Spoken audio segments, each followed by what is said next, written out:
Joining me to discuss all of this right now is Angela Knight. She's a former Treasury Minister. She's also former Chief Executive of Energy UK. Good morning to you. Good morning, Julia. Time is tight and there's lots to get through, but let's just talk first of all just about this energy issue. Another former minister, former energy minister, fully signed up to all the green energy malarkey. He's resigned, possibly may have a new job in that field. That's what some people at Westminster are saying. He's resigning as an MP, we're told, over the vote in the Commons today, basically to have annual new licences issued for more oil and gas searching in the North Sea. Is it? I mean, he says this is the government reneging on our COP 4023, whatever it is now, pledges.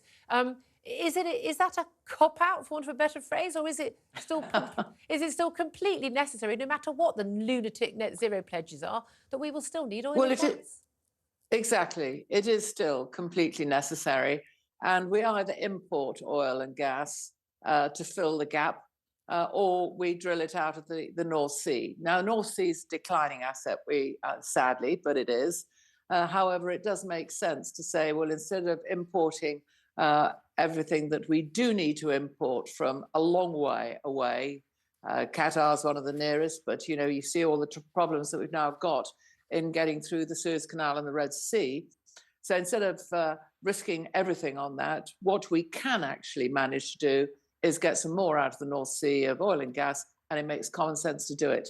So I do think it's a pity that Chris Skidmore has resigned. I think I totally appreciate that he has very strong green opinions, and he holds these very close to his heart.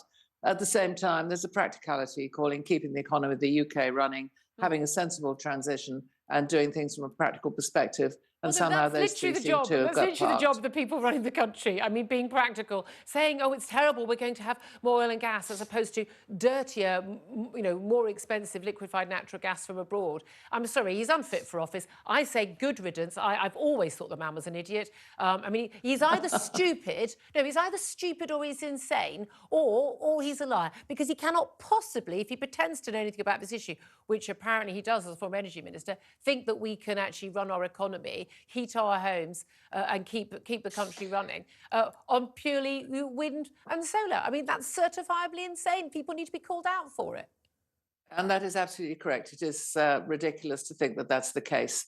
I suspect that he is focusing far more on the impression, apparently, that this is sending that the United Kingdom is not so keen on its green targets. And I don't think that that's the case either.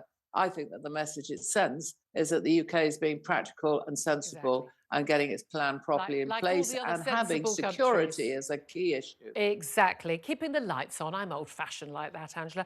Me too. Can we also talk about tax and benefits? Another promise of more tax cuts. We're told some income tax cuts and all about these tax. I know I can see you're suffering there with the January cold. Everyone's got right now. If you were school age, you wouldn't be sent to school right now, apparently. We'll get to that topic later. But there's lots of talk about, tax cuts, but it's a lot to do with also these tax thresholds. More and more people now, more than 1 million people now being dragged into top-rate tax when that was a tax that's supposed to be for the very, very, very rich. Promise of cutting benefits, says the Prime Minister in an interview at the weekend, that he'll cut a load of benefits. We've had this promise from so many cabinet ministers and prime ministers over the years. They never do, though, do they? Everybody tussles with this one. I mean, the first thing to remember is actually we had to borrow a huge amount of money to pay our way through shutdown. And that shutdown and lockdown, as part of it, people were paid to stay at home. It cost a lot of money. Yeah. It can't be magicked away. Unfortunately, we've got to pay for it. And the only main way that we can pay for it is us as individuals paying tax and businesses paying tax. So the reality of what they call freezing the threshold and fiscal drag is what you say. It pulls more and more people into the higher tax brackets or into tax in the first instance. And I don't think we should pretend that somehow that isn't the case. It is the only way that you can, as a country, pay your way through the difficult times. The second question is the benefit system. And it is extraordinary just how much the benefit system has increased over the last couple of decades. It's really shot up. I mean, as people surely have got old age pension. We live long, we've got access to better healthcare. I know we've got problems with the NHS, but it's bizarre and it's quite unusual compared to other Western nations as well. Yes, it is. I mean, part of it is the old age pension. So, you know, don't row away from the fact that we're also an aging population. But then there's a lot of money paid on people for either work-related benefits or indeed those who, for various reasons, are not employed. And there is a sickness issue that sits on the side of there. Yeah. And I think that there is a case for just putting all those back into the pot and having a real think. Because, you know, if you talk to anybody on the train, on the bus, and the street, in the shops or whatever, everybody seems to have the same broad, similar view that X deserves it and isn't getting it, and Y is getting it and should be going back to work. So there's something there in the system which we all recognise as not being right. Totally. Angela and I, always so good to talk to you, former Treasury Minister there. Thank you very much indeed. 10:55 is time. Just Thanks a short very word. much. Thank you from our guest in the studio and Sam Armstrong. I mean, you get work with lots of Tory MPs and no one really believes they're going to cut back on any of this stuff. Ian Duncan-Smith's the only person who actually delivered on this stuff.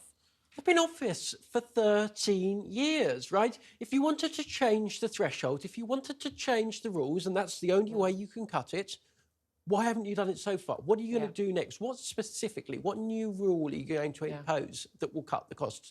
There are plenty of things they could do. They have costs, they have trade-offs, and I see no signs as of yet that the Prime Minister is prepared to set out concrete proposals for how he's going to do it. And also to send people back to work. And again, lots of people on benefits while they're working. Well, that's because they're working part-time. Well, employers are crying out for people to work full-time. There is something going on. And let's be honest. I mean, it's not happening in other Western countries. It is making us the sick man of Europe, isn't it?